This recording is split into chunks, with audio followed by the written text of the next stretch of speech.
naman hindi talaga para sa akin yan. Teka. Di ba ito yung address mo? Teka, number ko to. Eh, hindi ko to address eh. Pero parang pamilyar, ba't malapit lang sa akin? Address to ni Millie! Sa kaibigan ko yan! Ha? Ibig mo sabihin, hindi ikaw si Remelin Castelo? Hindi! Hindi ako yun! Si Millie yun!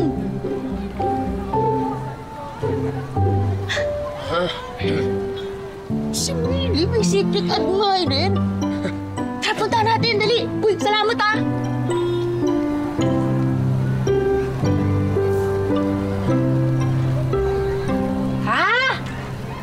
Ako yung may secret admirer, tas lahat yung mga pinadala. Para sa akin yun? Oh, bes. Yung chocolate para sa yan. Pero pasensya na, kinain na nila lola na yung mga iba. Hindi, okay lang yun. Saka ito yung huling box na dumating. Eto. Ano nga, bes? Ano naman ito? Ano to?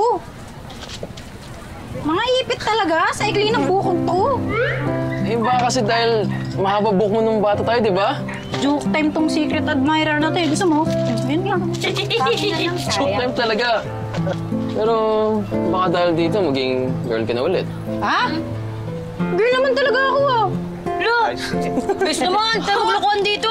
To, alam nyo, kayong tatlo, mga judger kayo. Ano porket maikli yung buhok ko, tapos ganito ako manamit. Type ko, girl din. Tingin nyo. Mga hot baby boys kaya yung type ko, no? Pero sino ba yung secret admirer mo, bes? Kasi bukod dito, yung mga unang pinadala, parang bagay na bagay sa'yo. Yung sombrero, magagamit mo yun. Tapos yung chocolate, di ba mahilig ka sa chocolate? Ang sabi? To my princess. Princess? Kaya pala na mali ng delivery kasi may pa-princess pa tong secret admirer na. Oh, ano pa sabi? Ay, ito, the best. Grade school pa lang tayo, crush na kita. Dahil ang ganda nung mahaba mong buhok. Nagmamahal. Oh, bakit? Kilala ko to. Sino? Kilala mo, bes? Oo. Kaklase natin to, Miko. Kaklase namin ni Miko to ng grade school.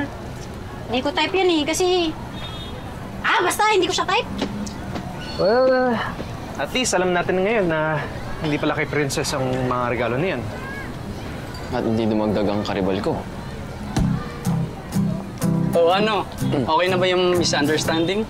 Ayo, pasensya ka na talaga. Kasi nakakapagtaka naman talaga kung iisipin mo, no? Ako, magkaka-secret admirer sa mukha kong to.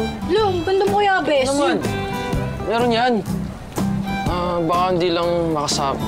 Hindi niyo pa masabi kasi naghahanap ng timing. Same. Yeah, I agree. Any guy in the right mind. Matatypan ka, Princess. Ano mga trip ninyo? Uy, doon tayo sa real talk, no? Padsakira lang ako, lagi akong pawis, lagi akong maasim. Itong itsurang to, dito nagkaka-secret admirer. Hindi mo lang alam. Miss, alam mo weird to sasabihin ko Pero alam mo tama yung mga kaibigan mo eh. Kasi kahit ako, magugustuhan kita. Wait lang, pre. Wait lang, pre. Wait lang. Ewan, nakakaya. Nakakaya, Miko. Bakit? Totoo naman yung sinasabi ko eh. Bulag na lang ang lalaki kapag di nakita ng maganda siya. Tapos, ang bait pa. Thank you. Na mga bells! By the way, ito nga pala yung Ako calling na card. matatawagan yan. Salamat, bro. Okay. Pare ko, maraming salamat. Okay? May i-deliver ka pa. Next time, ha? Sorry, Salamat!